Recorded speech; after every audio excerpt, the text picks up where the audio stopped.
অনুপ্রবেশ করার পরে তাদেরকে যারা আশ্রয় দিচ্ছে তারা হলো এখানকার বিভিন্ন মসজিদ মাদ্রাসার যে আলেম ওলামারা আছে তারা এদেরকে আশ্রয় দিচ্ছে যে এখানে শেল্টার যেটা বলা হয় অবৈধভাবে তাদেরকে থাকতে দেওয়া হচ্ছে। এবং এইটাকে কাজে লাগিয়ে কিন্তু আমি সরাসরি বলবো যে এখানে যে কমিউনিস্ট পার্টিরা আছে সাথে নাকশালিস্টরা জড়িত, মার্কসিস্টরা জড়িত, এরা সবাই মিলে এদেরকে সাপোর্ট দিচ্ছে। এবং এটার পিছনে আমি বলবো কি যে পলিটিক্যাল স্বার্থ আছে এদের। তারা কিন্তু ওই মানে প্রোপাগান্ডা চালাতে চায় যে এখানকার আমাদের টিএমসি, আমাদের মমতা ব্যানার্জি উনি ব্যর্থ, তারপর আমাদের যে বিজেপি, আমাদের নরেন্দ্র মোদী উনিও ব্যর্থ। তো এইসব প্রোপাগান্ডা চালায় তারা কিন্তু এখানে তাদের রাজত্বটা করতে চাচ্ছে। বর্তমানে কি চাইছেন আপনি?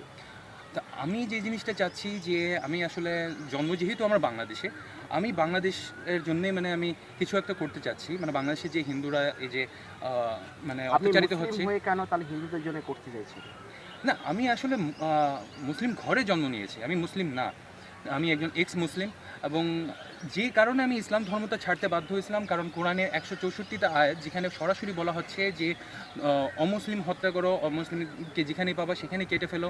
তারপর হিন্দু মা বোন যারা আছে, হিন্দু বলতে না মানে অমুসলিম যারা আছে তাদের মা বোনকে গনিমতের মাল বানাইতে পারো, মানে ধর্ষণ করতে পারো।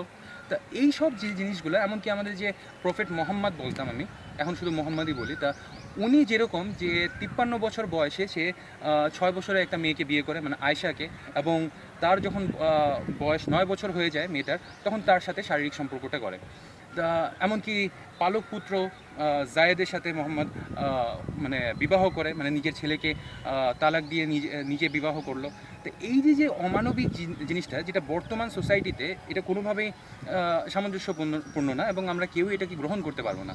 তা যে কারণে আমি ওইটা ত্যাগ করলাম যে ওই ধর্মটাকে নিজের ধর্ম বলে আমি নিজেকে ছোট করতে চাই না। মানে পাকিস্তান এবং ইন্ডিয়া দুইটাকে ভাগ করে দেওয়া হলো, সেটার কারণে যে আমাকে আজকে নিজেকে বলতে হচ্ছে যে আমি চতুর্থ শক্তিশালী দেশ ভারতের নাগরিক না, আমি 52 নম্বর শক্তিশালী দেশ বাংলাদেশের একজন নাগরিক।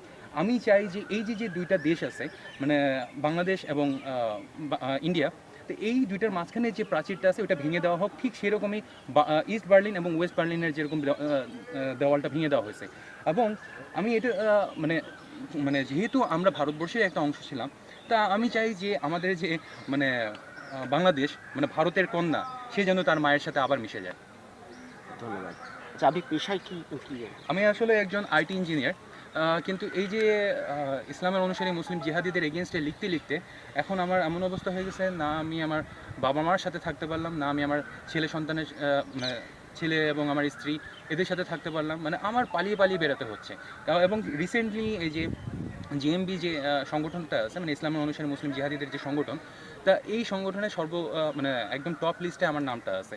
এবং এটার কারণে আমারও কিন্তু আতঙ্কের মধ্যে জীবনটা কাটাতে হচ্ছে। এই যে আপনারা দেখতে পারবেন যে কেউ আমাকে একা ছাড়ছে না, কারো না কারো কিছু হাতে অস্ত্র থাকবে। কারণ আমি যেটা বলি যে জিহাদিদের মোকাবেলা জিহাদি হয়েই করতে হবে, তাছাড়া আমরা বাঁচতে পারবো না।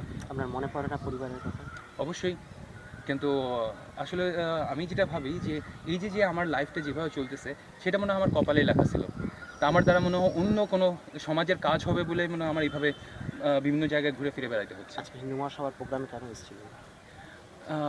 কারণ জিনিসটা হলো কি, আমি শুরুর থেকেই আমি হিন্দুদের পাশেই মানে দাঁড়িয়েছিলাম। বাংলাদেশেও যে অবস্থা, যারা অত্যাচারিত হিন্দুরা, তাদের পাশে আমি সবসময় দাঁড়াইছিলাম। তো এখন আমি এই পশ্চিমবঙ্গের যে অ্যাটমসফিয়ারটা দেখলাম, এরা যে পরিমাণ মানে অস্ত্র ছেড়ে দিয়ে যেভাবে তারা মানে নিজেদেরকে দুর্বল বানিয়ে ফেলছে, তো এটাতে কী হবে যে ইসলামের অনুসারী মুসলিম জিহাদিরা যারা অনুপ্রবেশ করতেছে পশ্চিমবঙ্গের বর্ডার দিয়ে, তো তখন এরা কিন্তু আবার সেই অত্যাচারিত হয়ে যাবে।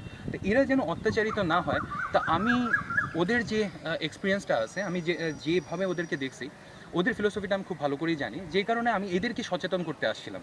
এবং এরা যেন সেই জেহাদিদের মতোই নিজেদের হাতে অস্ত্রটা তুলে নেয়, যেরকম কারণ আইনের সহায়তা তো পরে নিতে হয়, হ্যাঁ, তা প্রথমে তো আগে নিজেকে রক্ষা করুক। আগে নিজেকে যদি রক্ষা না করতে পারে তাহলে কোনো লাশ কিন্তু কারো এগেনস্টে কমপ্লেন করতে পারে না।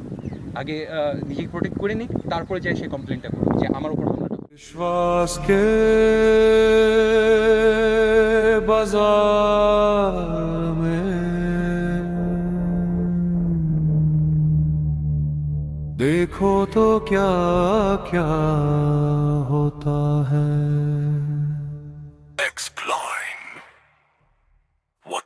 is beyond fate.